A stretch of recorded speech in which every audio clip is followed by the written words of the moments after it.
구원은 우리 사람의 행위가 아니고 오직 하나님의 은혜라고 우리가 알고 있습니다. 성경은 또 그렇게 말씀을 하고 있습니다.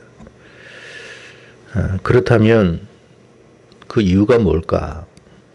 분명 우리가 구원을 얻기 위해서는 우리의 노력이 필요한데 또 우리의 행위가 필요한데 어째서 오직 하나님의 은혜라고 말하는가? 바울이 그렇게 강조한 이유는 뭘까? 바울이 에베소서 2장 8절과 9절에 너희는 그 은혜에 의하여 믿음으로 말미암아 구원을 받았으니 이것은 너희에게서 난 것이 아니요 하나님의 선물이라. 행위에서 난 것이 아니니 이는 누구든지 자랑하지 못하게 함이라 그랬어요. 바울만큼 율법에 관해서 정확하게 이해하고 있는 사람도 없을 것입니다. 그럼에도 불구하고 그가 구원은 우리 인간의 행위가 아니라 오직 하나님의 은혜라고 강조한 이유가 뭘까? 우리가 한번 그걸 깊이 좀 생각해 볼 필요가 있을 것 같습니다. 성경은 삼위 하나님의 전적인 그 역사로 말미암아 우리가 구원을 받는다라고 설명을 하고 있습니다. 성부 하나님께서 하시는 일은 뭐냐? 우리 각 사람의 한 사람 한 사람에 대한 구원에 관한 계획을 세우시는 게 성부가 하시는 거예요. 성자께서는 뭐 하시느냐? 그분이 우리 모든 자의 그 속죄를 위해서 십자가에서 그 속죄 사역, 우리의 죄의 사함의 사역을 하셨습니다. 그건 십자가 사역이죠. 근데 최종적으로 성령님은 뭐 하시나 이 말이에요. 뭐 하시나. 우리가 삼위 하나님에 대해서는 알고는 있는데 성령에 대한 이해가 조금 부족할 때가 많습니다.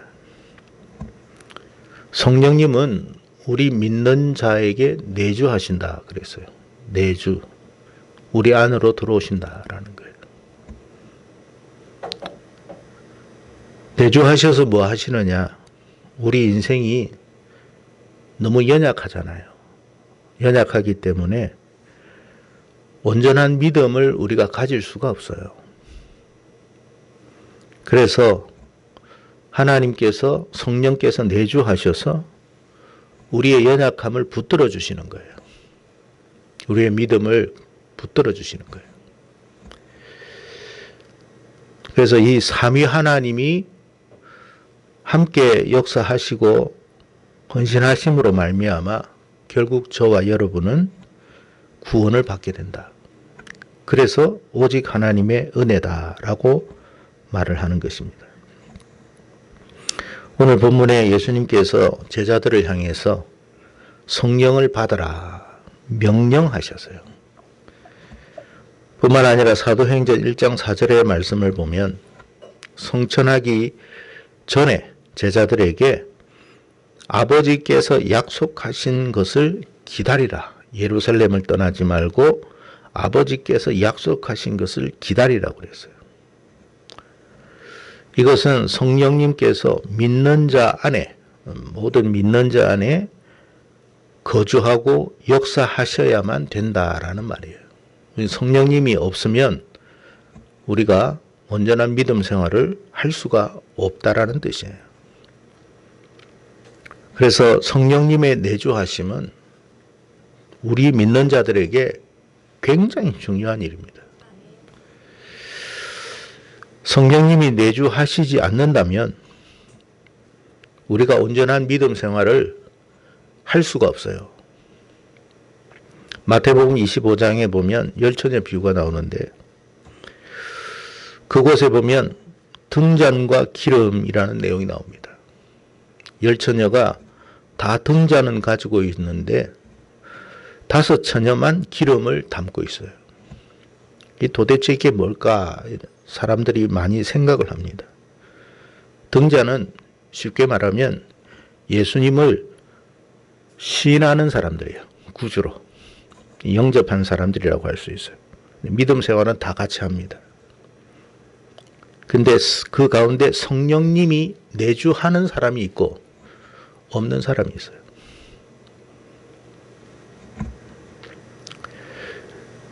그렇게 예수님은 부활하신 이후에 제자들에게 제일 먼저 한 게 뭐냐?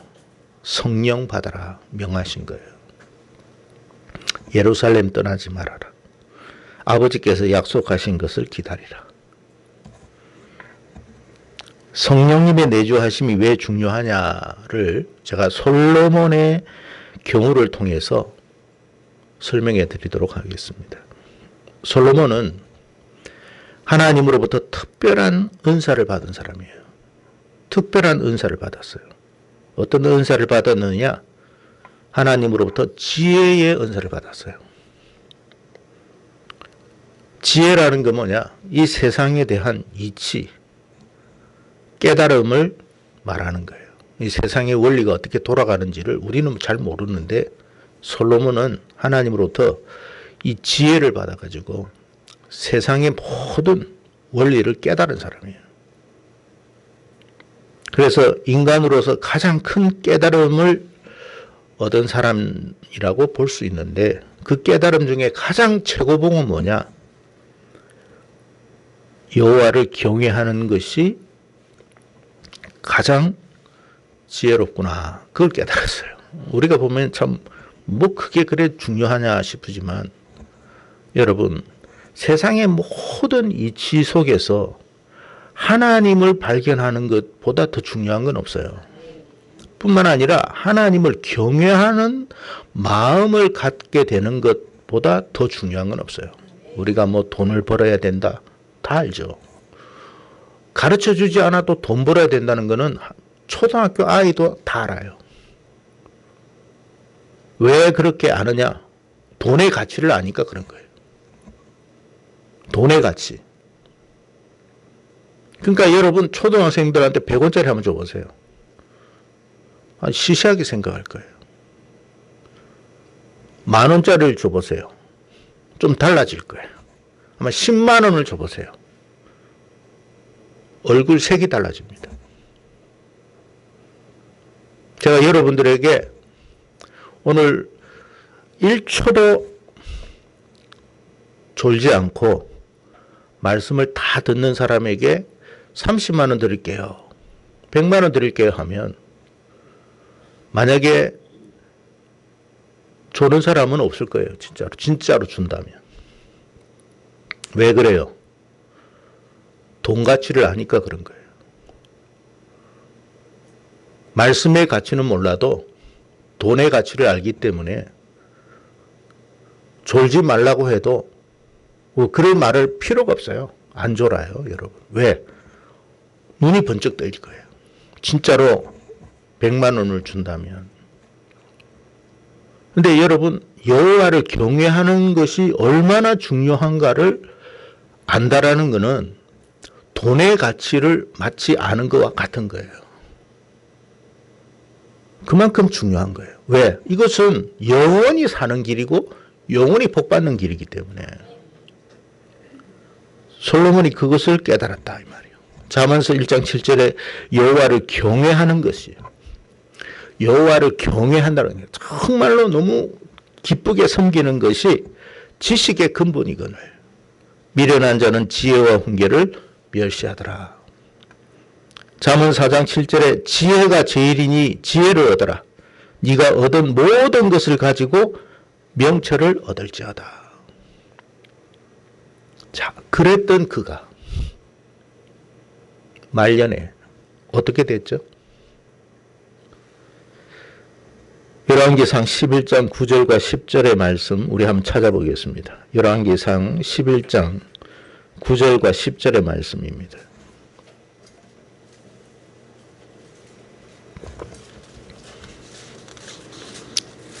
우리 다 함께 읽도록 하겠습니다. 열왕기상 11장 9절과 10절입니다. 찾았으면 우리 함께 읽도록 하겠습니다. 열왕기상 11장입니다. 9절과 10절 읽겠습니다. 시작. 솔로몬이 마음을 돌려 이스라엘의 하나님 여호와를 떠남으로 여호와께서 그에게 진노하시니라. 여호와께서 일찍이 두 번이나 그에게 나타나시고 이 일에 대하여 명령하사 다른 신을 따르지 말라 하셨으나 그가 여호와의 명령을 지키지 않았으므로. 솔로몬이요 여호와를 경외하는 것이 지식의 근본이라고 말했던 사람이에요. 그랬던 그가 여호와를 떠났어요.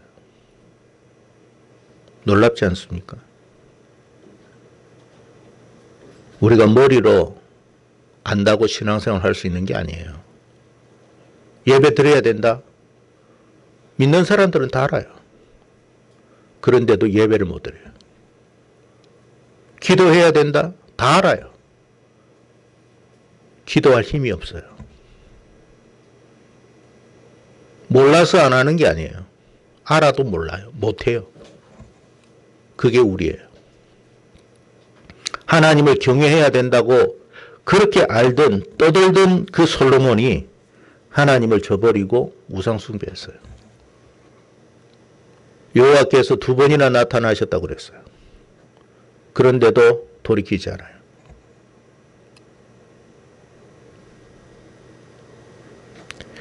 솔로몬은요 하나님의 성전을 직접 지은 사람이고 봉헌한 사람입니다. 헤롯이 솔로몬 성전과 똑같은 성전을 짓는데 46년이 걸렸다 했습니다. 솔로몬은 7년 만에 지었어요. 그만큼 모든 것을 완벽하게 갖추고 한 사람입니다. 그런데도 하나님을 떠났어요. 누구보다 예배를 잘 아는 사람이에요. 뭐 기물을 만들고 성물을 만들어가 어떻게 해야 된다 잘 아는 사람이었어요. 그랬던 그가 왜 이렇게까지 신앙적으로 변질되었을까요, 여러분? 우리는 솔로몬을 통해서 성령님의 내주하심이 얼마나 중요한가를 알아야 돼요. 우리가요, 머리로 아는 거 오래 못 가요. 못 가요, 그거. 부모로부터 뭘 들었다, 성경 공부를 했다, 오래 못 갑니다. 안다고 오래 가는 게 아니에요. 우리 힘으로 할 수 있는 힘이 우리에게는 없어요. 누가 도와주셔야 되느냐? 성령님이 오셔서 도와주셔야 돼요. 우리가 얼마나 연약한 인생인지 조금만 문제가 생겨도 주님을 부인할 수 있는 존재예요. 돈 때문에 부인하기도 하고 사람 때문에 부인하기도 하고 이래서 교회 못 나오겠다고 하는 사람들 많아요. 왜 그런 줄 아세요? 엄밀히 말하면 몰라서가 아니에요. 그 안에 성령님이 계시지 않은 거예요.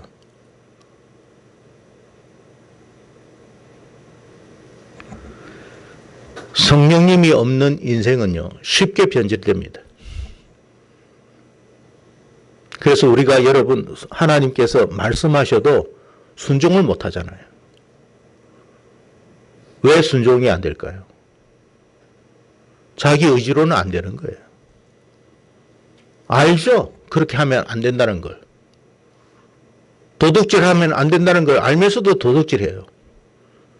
가늠하면 안 된다는 걸 알면서도 가늠해요. 술 먹으면 안 된다는 걸 알면서도 술 먹어요. 왜 그럴까요? 그 안에 성령이 안 계시니까 그런 거예요. 신앙생활 온전히 할 수 없어요. 다 실패하는 거예요.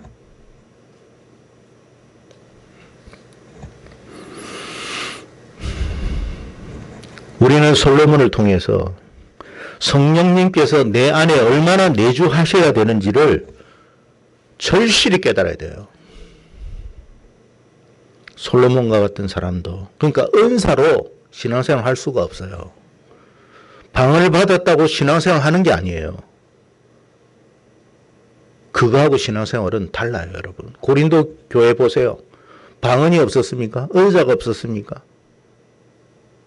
능력이 없었습니까?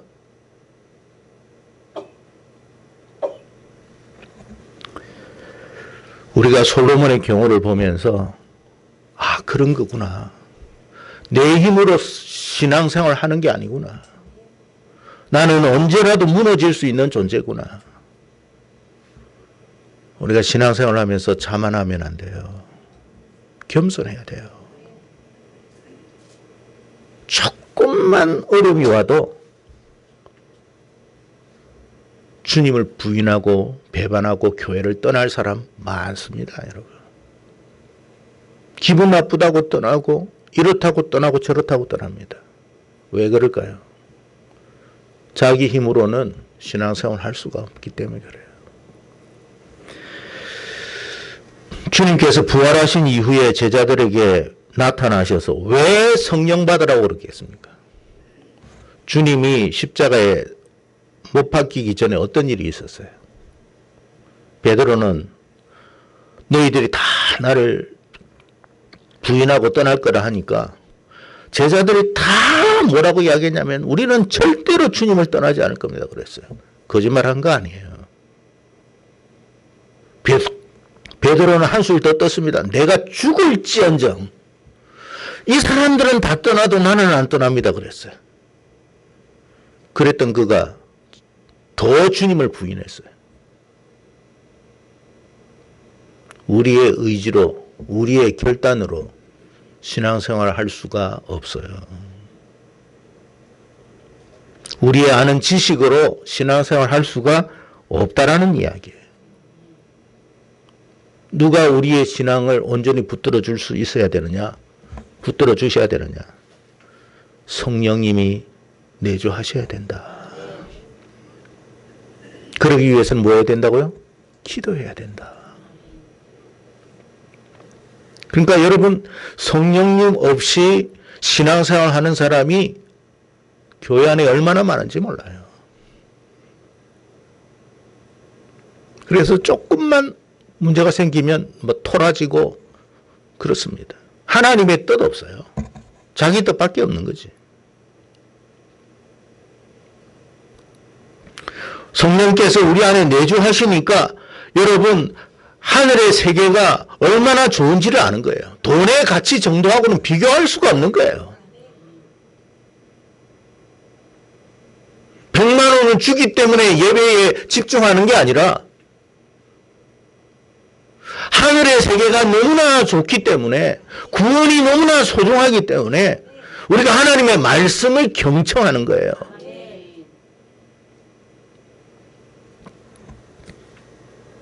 우리가 여러분 성령 안에 우리가 성령이 우리 안에 내주하거나 거하시지 않고 붙들어 주지 않으면요.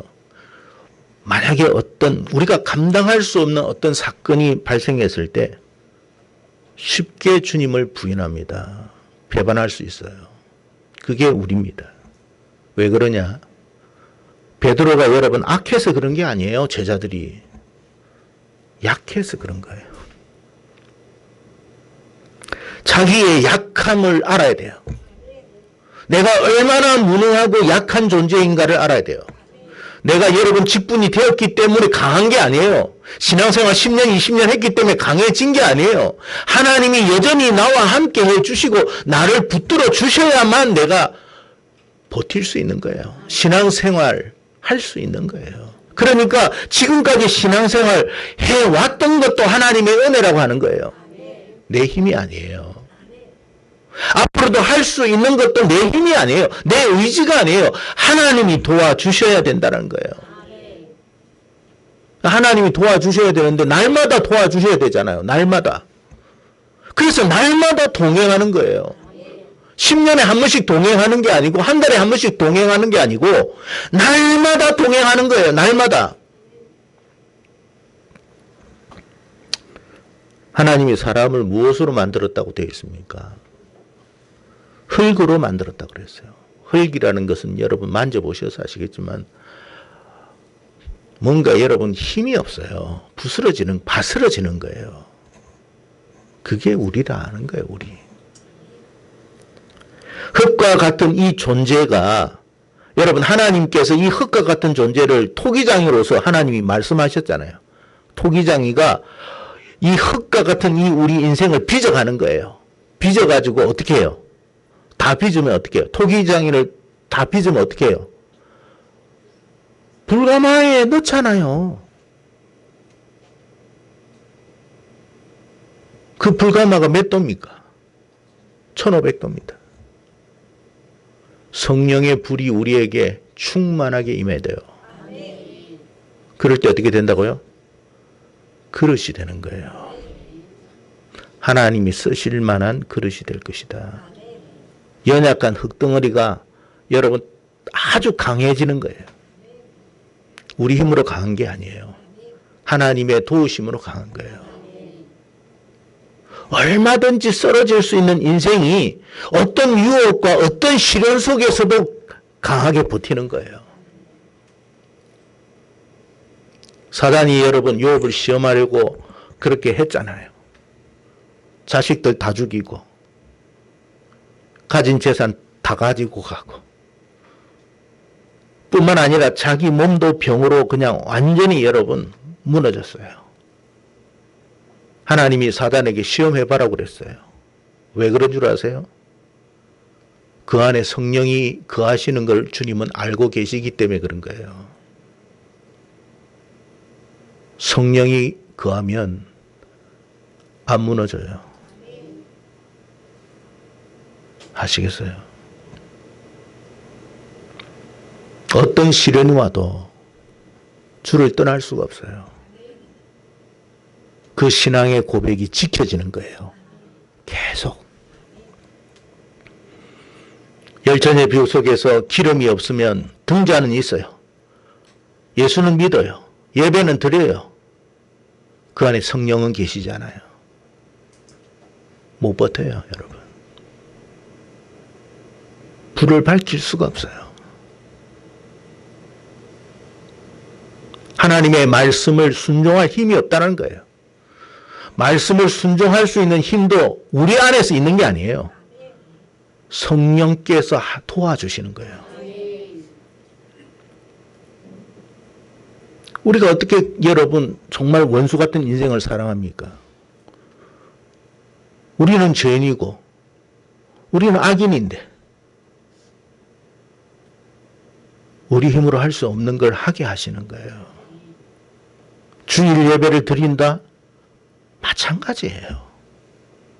하나님 앞에 감사한다, 헌신한다, 봉사한다, 뭐 11조 한다. 그게 우리 힘으로 하는 게 아니에요, 여러분. 하기는 할 수는 있지만 감사함으로 할 수 없는 거예요. 푸들거리면 하겠죠. 마지못해는 하겠죠. 근데 올해는 못해요. 상황에 따라 냈다 안 냈다 그럽니다. 상황에 따라. 내든 안 내든 상관없어요. 반을 내든 다 내든 3분의 1을 내든 상관없어요. 왜 그런 줄 아세요? 그 안에 성령이 계시지 않다는 뜻이에요. 스스로가 말하는 거예요. 자기 자신이. 내 안에 성령 없어요. 우리가 그렇게 할 수 있는 건 뭐냐? 성령께서 하시는 거예요. 말할 수 없는 탄식으로.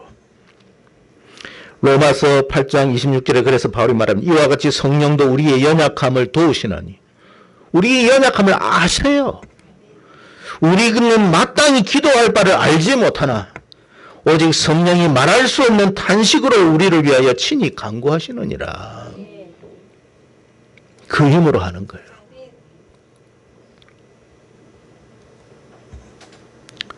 그래서 여러분, 우리 이 연약한 이 질그릇과 같은 이 인생이 성령의 불이 임함으로 온전한 그릇이 되고, 그러니까 하나님의 합당한 그릇, 쓰실 만한 그릇이 되는 거예요. 여러분, 진흙동이 아무리 여러분 그 토기장이가 진흙을 이렇게 빚어도 여러분 그 가마니, 불가마니에 들어갔다 나오지 않는 이상은 그 그릇 못 써요. 금방 깨져요. 형체는 있죠. 오래 못 갑니다. 그래서 바울이 디모데후서 2장 20절과 21절에 큰 집에는 금그릇과 은그릇뿐만 아니라 나무그릇과 질그릇도 있어 귀하게 쓰는 것도 있고 천하게 쓰는 것도 있나니 그러므로 누구든지 이런 것에서 자기를 깨끗하게 하면 귀히 쓰는 그릇이 되어 거룩하고 주인의 쓰심에 합당하며 모든 선한 일에 준비함이 되리라. 이런 그릇, 다양한 그릇이 있지만 하나님이 쓰시기에 합당한 그릇은 아무나 되는 게 아니에요. 여러분, 우리 인생, 연약한 인생. 그래서 우리는 연약한 인생을 스스로 인정해야 돼요. 하나님, 저는 지금까지도 하나님의 도우심으로 왔어요. 하나님의 도움 없이는 제 신앙생활을 할 수 없어요. 제가 얼마나 연약한 인생인지 주님이 아시잖아요. 하나님 도와주세요. 강하게 저를 좀 붙들어 주세요. 그렇지 않으면 제가 신앙생활을 못하겠어요. 그래서 날마다 하나님 앞에 가가 엎드리고 눈물 흘리고 간구하는 거예요. 그것이 진실로 하나님 앞에 상달될 때 하나님의 영이 더 우리 안에 충만히 임하는 거예요. 기름 부음이. 세상 살아가는 게 쉽습니까, 여러분? 신앙생활 못할 일이 수천 수만 가지인데 어떻게 신앙생활을 해요? 근데 여러분, 우리 안에 성령께서 내주하시니 뭐가 임한다고요? 평강이 임하는 거예요. 세상은 환란이에요. 근데 우리 안에는 평강이에요. 우리 안에 소망이 들어오는 거예요. 우리 안에 참된 위로가 들어오는 거예요. 세상 사람은 모르죠. 성령이 내주한 그 사람은 그걸 알아요.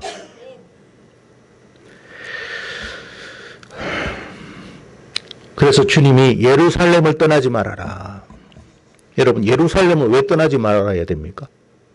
뭐가 있는데? 그곳에 성전이 있잖아요. 아직 성전이 파괴되기 전이었습니다. 예루살렘 떠나지 말고. 알아요, 제자들은 예루살렘 왜 떠나지 말라고 하는지. 아버지의 약속하신 말을 기다려라. 그러니까 우리가 우리 힘으로 신앙생활 못해요. 우리 의지로 오래 못 가요. 성령이 우리 안에 내주하시니까 두려움이 이제 사라지기 시작한 거예요. 제자들이 예루살렘을 떠나지 않고 한 게 뭐냐면 기도한 거예요. 하나님 오시옵소서. 나에게도 좀 충만히 오시옵소서. 우리가 여러분 신앙생활 하다 보면 신앙생활뿐만 아니라 우리의 삶 자체가 하나님 도저히 내가 이 세상을 못 살아가겠습니다. 내가 이렇게 살다가는 내가 미쳐버리겠습니다. 지금 이 세상이 지금 내가 살 수 있는 세상이 아닙니다. 제발 좀 도와주세요. 하나님 없이는 저는 안 됩니다. 그게 성령의 내주하심이에요. 그러니까 우리 힘으로 안 되니까 막 우리 힘으로 살려고 하니까 어떻게 돼요? 이런저런 스트레스, 이런저런 어떤 정신적인 질병, 건강의 질병 다 무너지기 시작하는 거예요. 우리가 얼마나 버틸 수 있습니까, 여러분? 얼마나 버틸 수 있어요? 요즘 젊은 애들이 그렇게 정신병이 많다고 그러더라고. 정신과 치료를 굉장히 많이 받아요, 젊은 아이들이. 왜 그럴까요? 감당이 안 되니까 그런 거예요. 세상이 너무 여러분 무겁게 다가오니까 감당이 안 되는 거예요. 이 세상을 이길 수 있는 힘이 우리에게 와야 돼요. 그게 성령님이에요, 성령님. 성령 없이 그냥 교회를 다닌다? 얼마나 오래가 다니겠습니까, 여러분? 뭐, 그렇게 뭐, 사람들에게, 재미나게 좀 해주면 뭐, 사람들은 모이자. 뭐, 오죠. 잠시는 옵니다. 근데 저기는 더 재미나는 게 있는데.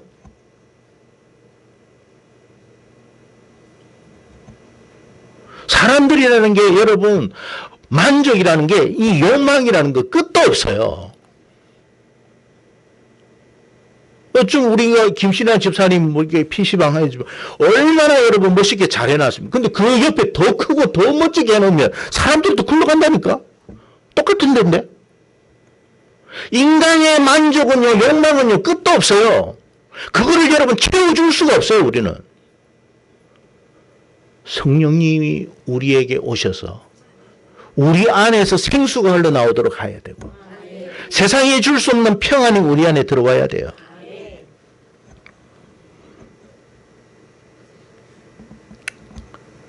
그래서 여러분, 성령님은 그러면 어떤 사람에게 임하느냐?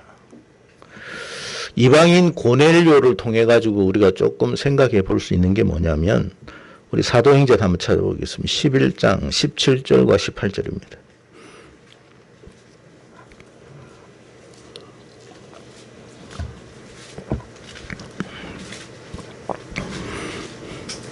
사도행전 11장 17절과 18절.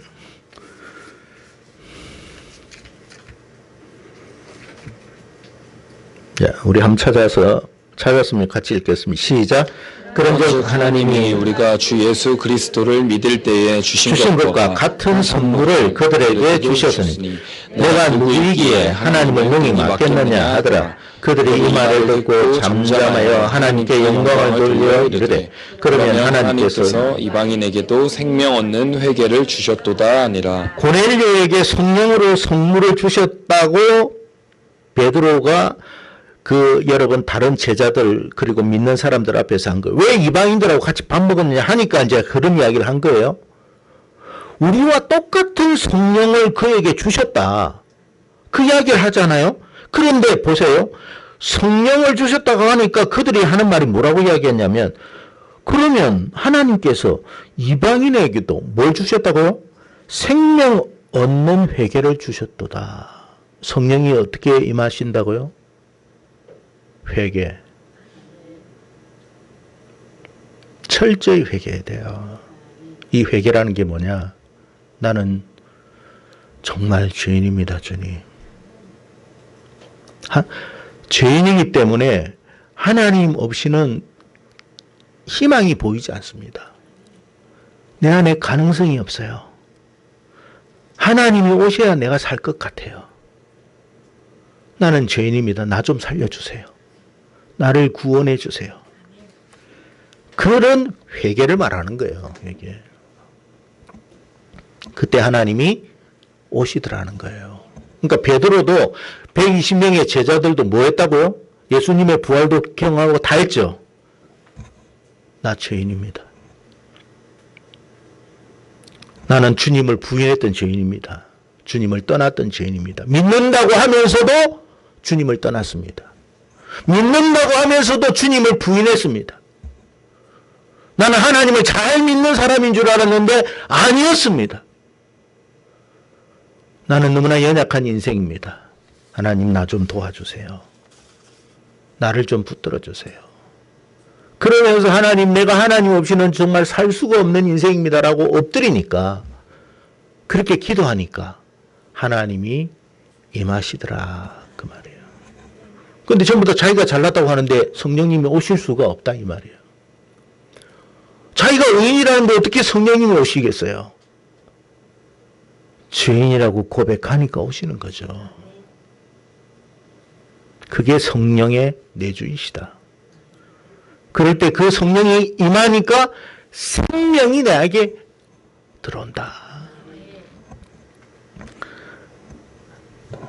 교회를 다니지만 여전히 자신의 생각과 가치관에 사로잡혀서 신앙생활을 하는 사람은요, 성령님의 내주하심이 없어요. 올 수가 없죠. 자기 생각 속에 살아가는데. 근데 자기가 연약합니다. 난 연약한 흙과 같은 사람입니다.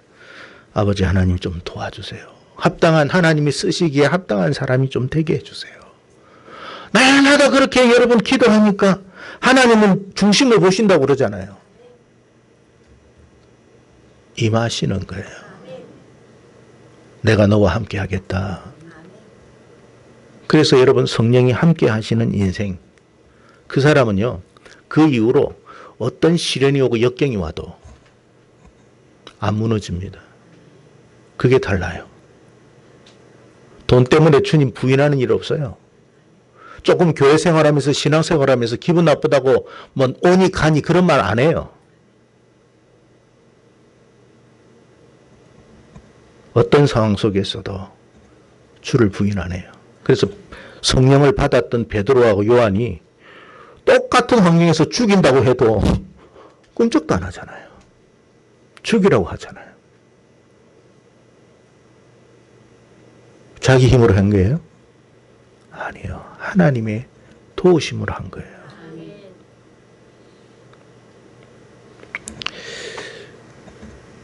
성도 여러분, 우리가 신앙생활에 있어서 성부 하나님, 성자 예수님, 이제 우리에게 충만히 임해야 할 게 뭐라고요? 성령님. 그걸 위해서 네가 기도해라. 그러면 성령님이 너에게 임하실 것이야. 그 이후부터는 이제는 진짜 자유가 이르는 거예요. 핍박이 와도 환난이 와도 다 이겨요. 그래서 여러분 마지막에 죽어도 죽는 순간에도 하나님께 감사하는 거예요. 이게 사람의 힘으로 할 수 있는 게 아니에요. 신앙생활은. 그래서 성부, 성자, 성령께서 우리의 구원을 이루시는구나. 완성하셨다라고 말하는 거예요. 부디 저와 여러분이 성령님으로, 우리가 성부 아시잖아요. 알잖아요. 맞죠? 인정합니까? 성자 예수님의 십자가 사건을 인정하십니까? 그럼 한 가지 더.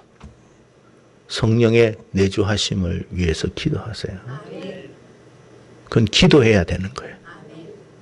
기도. 그는 여러분 정말 하나님 앞에 여러분이 간절히 기도해야 돼요. 그러면 임하십니다. 임하세요. 도와주세요. 그리고 그때는 알아요. 모든 게 하나님의 은혜라는 걸. 이 사람은요, 그때는 정말 하나님의 은혜라는 걸 알고 범사에 감사하기 시작해요. 감사해요. 어떤 일이 있어도 감사해요. 성령의 기름 부심이 여러분 모두에게 있기를 바랍니다. 베드로전서 2장 9절에 이렇게 말합니다. 너희는 택하신 족속이요 왕 같은 제사장인들 거룩한 나라요 그의 소유된 백성이니 이는 너희를 어두운 데서 불러내어 그의 기이한 빛에 들어가게 하신 이의 아름다운 덕을 선포하게 하려 하심이라 말씀하셨어요. 부디 저와 여러분 모두가 그런 귀한 하나님의 사람들이 다 되기를 주의 이름으로 축복합니다. 기도하겠습니다.